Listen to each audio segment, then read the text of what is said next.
A couple nights ago, I took my dog out to do her business around midnight.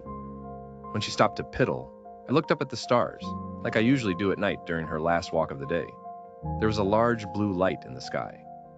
I have no idea of how far away from me it was, other than it was over my head enough to see it was in the sky, not just a few feet off the ground.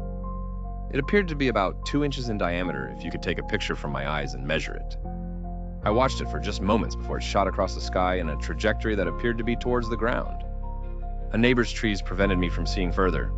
When it moved, it left behind a very bright and very narrow tail in the same pale blue color. I assumed it was a meteor, although the narrowing on the tail didn't make sense to me. She finished up and we went back inside, but I still had the light in my head. Something just wasn't right about it. I went down to the basement to get my pajamas and noticed a bright blue light flicking off and on outside through one of the windows.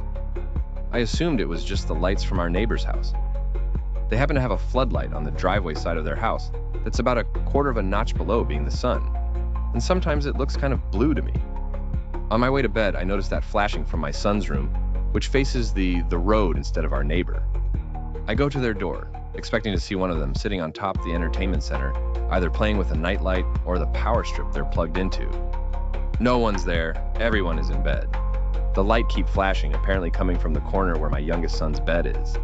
My heart stopped for a second. He's sitting up in bed with the light coming from behind him. There's nothing there to be making the light. When I take a few steps into their room, I can start to make out something that vaguely looks like large bugs climbing up the front of him and into his mouth. In my mind, the only sensible thing to do is go investigate the light and whatever crawling on him. But when I get almost close enough to pick him up, the light stops flashing and its intensity grows brighter. I lean in closer to see the little black things are humanoid in appearance, and when I try to pull one out of his open mouth, they all stop. Every tiny little body stops in its tracks, and the heads rotate around, staring me down with one large light blue eye each. I'll never forget the look he gave me with those glowing blue eyes, like he was just a bigger one of the things invading his body. He was drooling a thick blue liquid like dyed syrup. I ripped one from his mouth, it latched onto my hand, and the other started skittering off of my son and up my leg. Their limbs felt like beetle or spider legs climbing up my skin.